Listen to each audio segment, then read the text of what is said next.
Welcome to this video. My name is Nofel Torhed, and I'm interviewing Fabio Andre for an audit of the academic information systems infrastructure. The purpose of this interview is to identify maintenance issues and provide feedback on improvements. Hardware usage. 1. What types of hardware are used for the academic information system? So, the answer is, the hardware used includes a main server with a multi-core processor, large RAM capacity, and SSD-based storage to speed up data access. In addition, client computers are used in various academic units, printers for administration, external storage devices for backup, and network devices such as switches, routers, and access points. All of these devices work together to ensure the stable operation of the academic information system services. 2. How are hardware maintenance procedures carried out? Hardware maintenance is carried out using two methods, preventive and corrective. Preventive maintenance includes regular device cleaning, server temperature checks, and cable and connector inspections. Corrective maintenance is carried out when damage occurs, such as replacing damaged components or upgrading hardware to meet needs. 3. Is there documentation of usage and a maintenance schedule? Yes, there is documentation containing device usage history and maintenance records.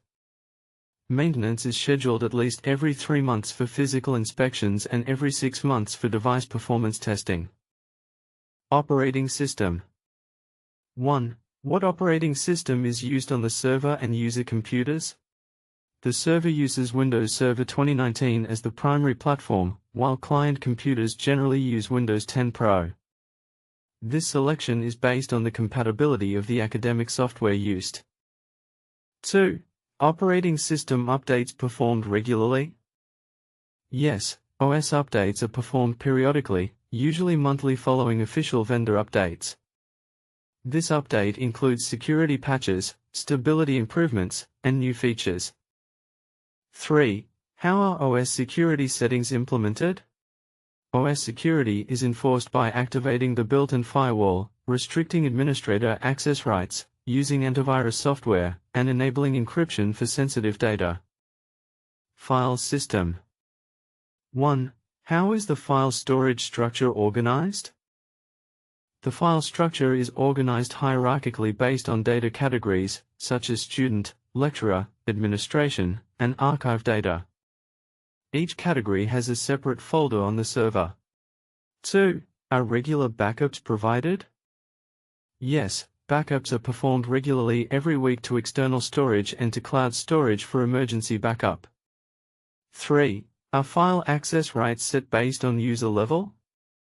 Yes, access rights are limited according to user roles. For example, academic staff can only access files relevant to their work, while administrators have full access. Database management. 1. What database is used? The system uses a MySQL database due to its open source, lightweight, and flexible nature. 1. Who is responsible for database maintenance? Maintenance is performed by an internal IT team consisting of database administrators and technical staff.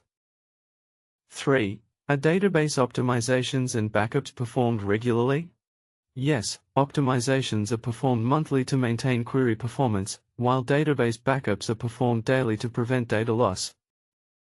Network. 1. What is the network topology? The topology used is a star topology, with a switch as the central connection distribution center. All client devices are connected via LAN cables and access points for wireless connections. 2. Is the network equipped with firewalls and other security systems? Yes, the network is equipped with a firewall to block unauthorized access, as well as an encryption-based security system for data traffic. 3. How is network disruption handled? If a disruption occurs, the IT team checks everything from the physical cabling to the network device configuration. If the problem originates from the ISP, it is escalated to the service provider. Procurement. 1. What is the process for procuring new devices or software? The procurement process begins with a needs analysis, followed by a proposal submitted to the procurement department. After approval, the purchase is made through an authorized vendor. 2. Are there standards or procurement SOP? Yes, there are SOPs that govern everything from planning and vendor selection to receiving the goods to ensure device quality. 3. How is the device tested before use? Devices are tested to ensure compatibility and performance before being integrated into the system. These are the answers to all questions regarding the Academic Information System Infrastructure Audit. These results indicate that the system is running well, but there is still room for improvement, particularly in more detailed documentation and the addition of a network security system. We hope this explanation is helpful for the development and improvement of the quality of academic information system services in the future. This course equips participants with the knowledge and skills necessary to plan, execute, and report on audits of information technology infrastructure and operations. Participants will learn how to evaluate internal controls that protect IT assets, ensure the availability, integrity, and confidentiality of data, and assess the efficiency and effectiveness of IT operational processes.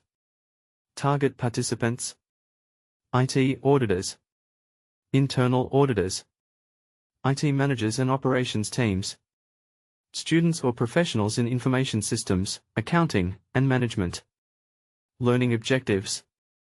Upon completion of this course, participants should be able to explain the role and purpose of IT infrastructure and operations audits, identify and evaluate key risks associated with network infrastructure, servers, and data centers, analyze the effectiveness of internal controls in IT operations management, such as incident, change, and problem management, apply audit procedures to assess system security, availability, and integrity, use industry-standard frameworks such as COBIT, ITIL, and ISO 27001 in an audit context. Develop effective, concise, and solution-oriented audit reports. Learning modules. Unit 1, Introduction to Infrastructure and Operations Auditing. Description: this module introduces the basic concepts of infrastructure auditing, the differences between infrastructure audits and application audits, and the role of auditors in IT governance. The relationship between IT auditing and financial operational auditing. Auditor standards and codes of ethics, e.g., ISACA. Thank you for your time and information. We will use this data to create a report and make recommendations for improvements. These are the results of the audit of the Academic Information System Infrastructure and Operations. We hope these recommendations can improve system performance and security. See you again in the next learning video. Greetings, champion.